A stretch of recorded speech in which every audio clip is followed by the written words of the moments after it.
What's up, Geminis? This is your monthly overview reading for the month of March 2023. I'm going to be explaining what to look out for, talk about the main transits of this month.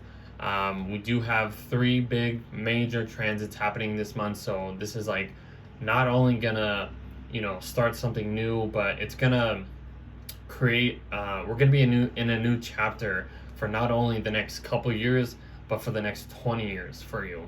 This is a big transit for all of us. Even in my other videos, I have mentioned this month being like the biggest month of the year. So just stay tuned. We're gonna be talking about the two areas of life, the two houses these planets will be focusing on for you this month. We're gonna talk about the new and full moon of this month, and give a few examples of what to look out for these these areas of life for you. So this video is for you if you are a Gemini Sun, Gemini Rising, or if you fall for any other Gemini placements.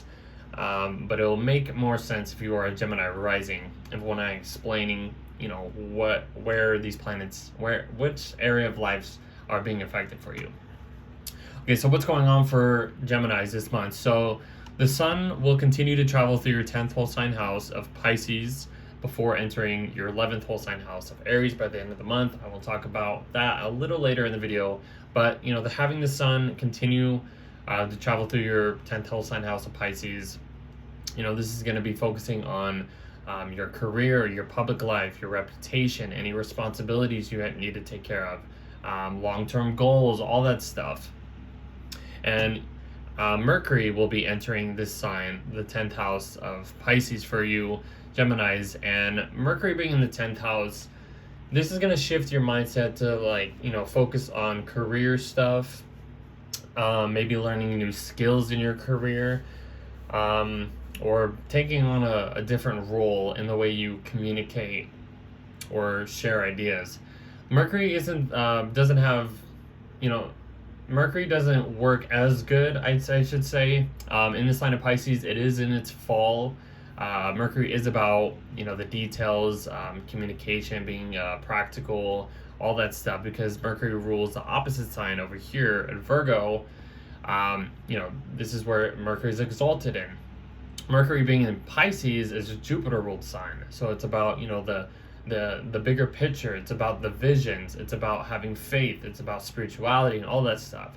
So having Mercury here might be a little challenging at times in the way you're communicating. You may be kind of communicating, by being a little creative and through images or artistic in a way, so to say. This could create a lot more artistic ideas in your public life. That's one thing I should say, for you Geminis. Let's see what else I could say. Yeah, I think that's about it. So so Mercury will be entering there, joining the Sun and Neptune. So your public life is still focused throughout the month. The next thing we're going to be talking about is this full moon happening in your 4th house, Virgo. Okay, so this is a full moon. It's illuminating, it's culminating, it's reflecting what is going on over here in your 10th house. So that the 4th and 10th house are like, this is the private life, your home life, and this is like your public, your career life. So there's like something here that's being illuminated, finishing up, completing, anything like that around Virgo, which is, like I said, mentioned about it being very practical. It could be about the details, service. It could be about health, anything about that. This is kind of like the mind, body, and soul axis, Pisces and Virgo. So there's something kind of getting aligned here with these topics. Let's see. Yeah. Okay. So the next thing that's happening, is Saturn entering Pisces. This is one of the big transits happening. This is one of the biggest shifts happening this month. So this is Saturn, takes a couple years to, go through a whole sign. So what is Saturn? Saturn's about, it's about testing. It's about, reality. It's about authority figures. It can be about, Let's see, like long-term goals and dreams, or your long-term energy, honestly, because Saturn takes a very long time. It takes about 30 years to travel through the whole zodiac. So, but when Saturn's in, a certain house, it takes about, 2.5 to 3 years in a sign. So there's something here that's gonna test you, either like starting a career. Usually Saturn in the 10th house can have you, start like a new job, or a new, like, have more responsibilities in your career or your public life. It can create, give you more of an authoritarian role in your public life. That I could say that too. But it's gonna test your abilities, until like 2026, the beginning of 2026. So there's your career sector is really going to be shifted in the next few years. So just be mindful that something new is starting now. Let's see, what else can I say. Let's see. Yeah, I mean, it's gonna test your profession, like I said, your reputation, what you do, like what you're known for. So a lot of stuff is gonna be changing. There's a look at this, for like this 10th house stellium, like really focused in your chart over this month. Your career sector is lit up this month, so there's a lot of things happening in your public life. Okay. I think so the next thing is Venus entering Taurus, which, where is it, right there? Okay, yeah, there it is. Okay, so Venus entering Taurus, it's entering your 12th whole sign house of Taurus, I should say. This is shifting your desires, your the way you value stuff in the 12th house, which is about, the hidden part of life, the spiritual side of life, the spiritual realm. This can be about isolation, escapism, addictions, mental illnesses, all that stuff. Having Venus there can possibly create more, secret relationships when dealing with all that stuff, or it could represent, attracting more, like hidden people, or something like hidden relationships. You could be attracting more of that, or you could be attracting more people that, that feel isolated. Or I'm just kind of like thinking of like the 12th house stuff, and like kind of mixing what Venus would represent being in this sign. So I mean, that could be positive and negative at the same time. Not saying that's a bad thing to look out for, but it's Venus. She's in her home sign of Taurus, so this could create a lot more comfort and, stability in how you relate to, the spiritual side of life or something. I hope that makes sense. Let's see. The next thing happening is Mercury ingressing into your 11th whole sign house of Aries. So Mercury gets out of its fall in the 10th house, enters Aries. It's going to be a lot more quick in your thinking, communicating, sharing ideas. It's entering the house of communities, friendships, hopes and dreams, large groups, earned wealth. So your mindset's going to be focusing on all these topics: how to earn more money in your career, how to connect with, meet new people in your community, how to like share ideas or communicate to them. This could be about, selling product or something. This could be good to, sell some product.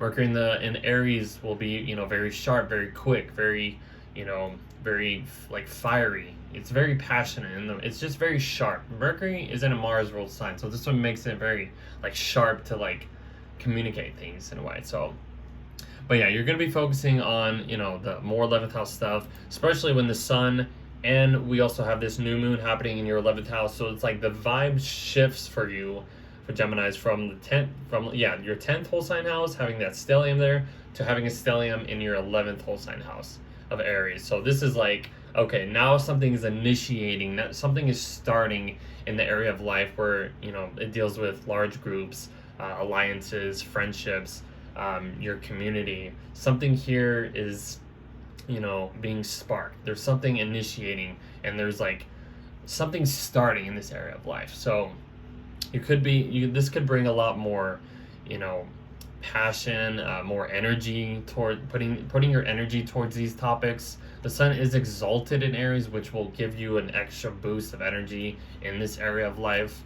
So it could be a very interesting time for you Geminis, honestly. Let's see. Yeah, and then the new moon is basically refreshing all of this energy that I've just mentioned. Kind of just like restarting a new cycle, so to say, in this area of life. I believe that's it. Yeah, okay. And then Pluto over here will be entering your 9th whole sign house of Aquarius. This is another big transit happening this month. I'm telling you, like, Pluto will be here for 20 years, guys. So what is Pluto? Pluto's about transformation. It's about, death, rebirth. It could be about obsessions. It could be about the darker sides of life. Pluto also represents corporations, governments, all this stuff that's very hidden that we don't see. It's beyond, our perception. But Pluto entering your 9th whole sign house, this will transform your, belief systems, your philosophies, your truths. When it comes to higher education or higher learning, all this stuff is going to be transformed over the next 20 years, and it's going to be a slow moving transit. So you're not going to understand what Pluto is like really doing, like really transforming for you, probably until the end of Pluto's transit through the sign of Aquarius. But this is just a start. Pluto will be going back and forth from Capricorn to Aquarius for the next couple of years before re-entering it officially, I believe, at the end of 2024. So this is kind of like this is the start of Pluto ingressing into this sign. And like I said, it's going to end up for 20 years. So big transformations are happening in your beliefs and your principles. This could be about politics, legal matters. That's another thing that can be shifting. Religion, all that stuff. Foreign topics. All that stuff's going to be transforming for you. Okay, and then the last thing is happening is Mars entering your 2nd whole sign house of Cancer. This is another huge shift this month. And yes, Geminis, Mars will be out of your sign finally. Mars has been in your sign since August of 2022. It's had this whole retrograde happening. This is about 7 or 8 months of Mars being in that one sign. So this will be a huge relief for you, Geminis, honestly. But Mars, the planet of action, desires, conflicts, I don't know if I said passion, but passion, about, severing, cuts, all that stuff. It's going to be in the sign of its fall of Cancer. And this could be very emotional time. Mars being in the 2nd will give you more energy into, maybe investing more, using more of your own resources into, earning money or, earning valuable items or something, so to say, or possessions or whatever. This will give you more energy in this area of life for you. This can be about your work ethic too. So, but yeah, you're going to be putting a lot more energy into like maybe earning stuff or supporting yourself, I should say. This could be about, your house, where you live. This could represent your body and what you're ingesting. Values, possessions, finances, all this stuff. You're going to be putting a lot more energy into this area of life. But yeah, so that's basically it. Overall, like I said, there's this huge stellium happening in your 10th house at the beginning of the month, and then it shifts into your 11th, and then it's just about, your career is lit up for you, Geminis, this month. All right, so if you want more description below, look in the description below, and I will see you in the next video.